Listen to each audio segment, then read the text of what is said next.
The Nature of Nurture from Jordan P. Peterson's book 12 Rules for Life, rule number 1. This is part 3, The Nature of Nurture.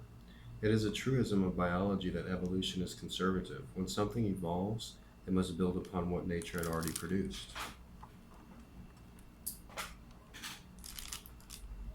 New features may be added and old features may undergo some alteration, but most things remain the same.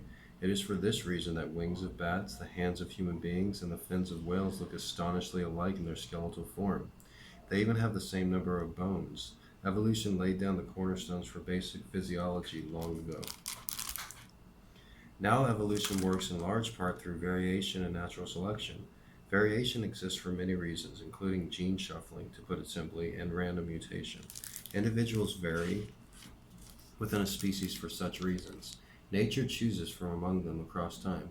That theory, as stated, appears to account for the continual alteration of life forms over the eons. But there's an additional question lurking under the surface. What exactly is the nature in natural selection? What exactly is the environment to which animals adapt? We make many assumptions about nature, about the environment, and these have consequences. Mark Twain once said, "It's not what we don't know that gets us in trouble. It's what we know for sure that just ain't so." First, it is easy to assume that nature is something within nature, something static, but it is not, at least not in any simple sense. It's static and dynamic at the same time. The environment, the nature that selects itself, transforms. The famous yin and yang symbols of the Taoists capture this beautifully. Being, for the Taoists, reality itself is composed of two opposing principles, often translated as feminine and masculine, or even more narrowly as female and male. However, yin and yang are more accurately understood as chaos and order. The Taoist symbol is a circle enclosing twin serpents, head to tail. The black serpent, chaos, has a white dot on its head. The white serpent, order, has a black dot on its head. This is because chaos and order are interchangeable as well as eternally juxtaposed. There is nothing so certain that it cannot vary. Even the sun itself has its cycles of instability. Likewise, there is nothing so mutable that it cannot be fixed.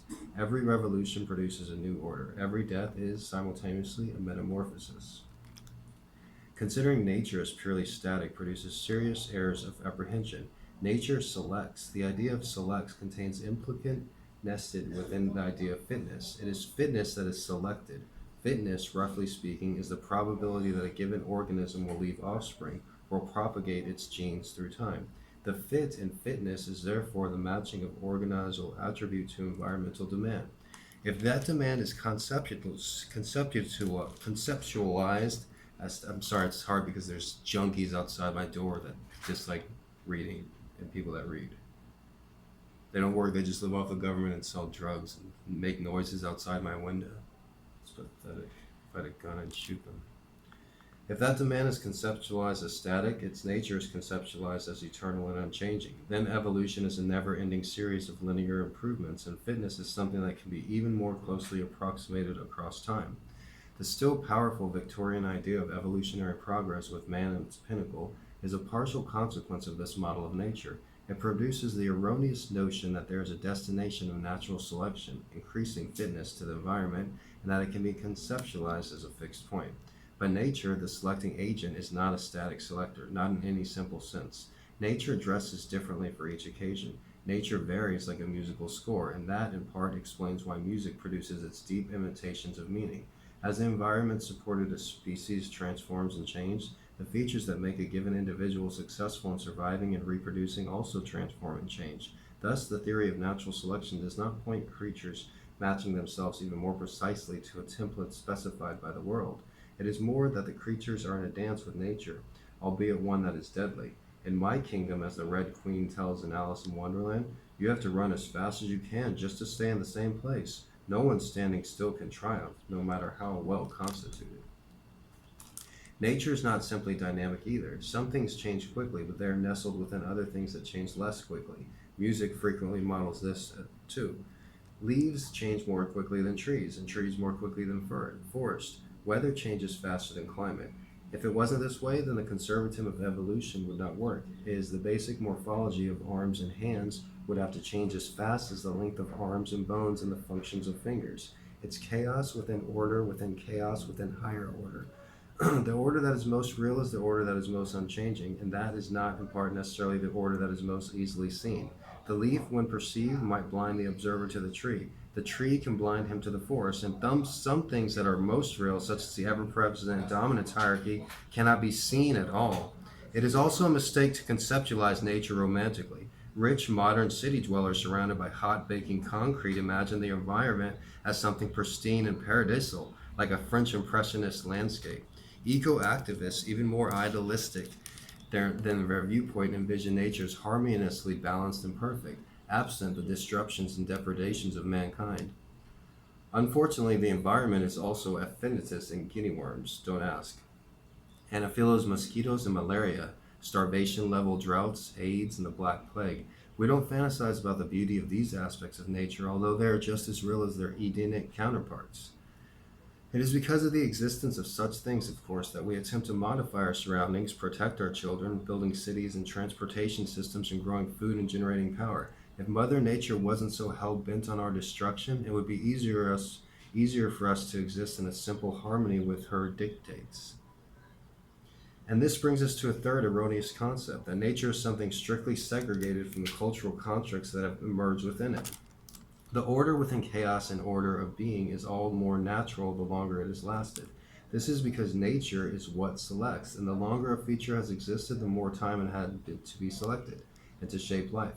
It does not matter whether that feature is physical or biological or social and cultural. All that matters from a Darwinian perspective is permanence, and the dominance hierarchy, however social or cultural it might appear, has been around for some 500 million years. It's permanent, it's real.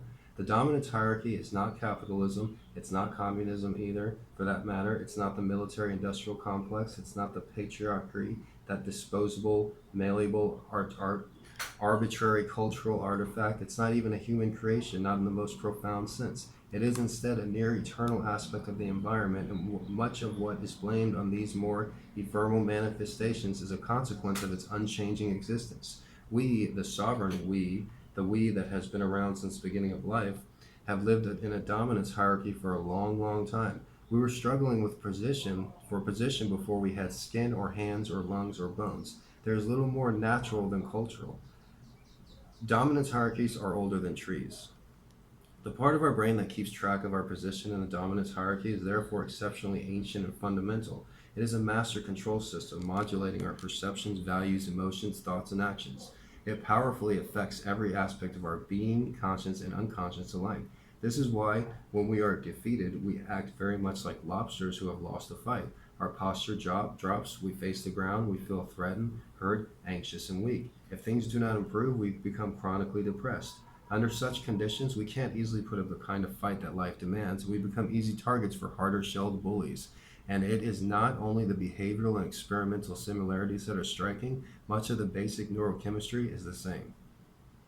Consider serotonin, the chemical that governs posture and escape in the lobster. Low-ranking lobsters produce comparatively low levels of serotonin. This is also true of low-ranking human beings, and those low levels decrease more with each defeat. Low serotonin means decreased confidence. Low serotonin means response to stress and costly or physical preparedness for emergency, as anything whatsoever may happen at any time at the bottom of the dominance hierarchy, and rarely something good. Low serotonin means less happiness, more pain and anxiety, more illness, and a shorter lifespan. Among humans, just as among crustaceans, higher spots in the dominance hierarchy and the higher serotonin levels, typically of those who inhabit them, are characterized by less illness, misery, and death. Even when factors such as absolute income or number of decaying food scraps are held constant, the importance of this can hardly be overstated. That was from Jordan Peterson's book, 12 Rules of Life. That was from rule number 1, the nature of nature. If you like my reading, click the thumbs up button, hit the subscribe button, and send this to one person or put it on your Twitter, Facebook, Instagram, whatever. All right, thanks.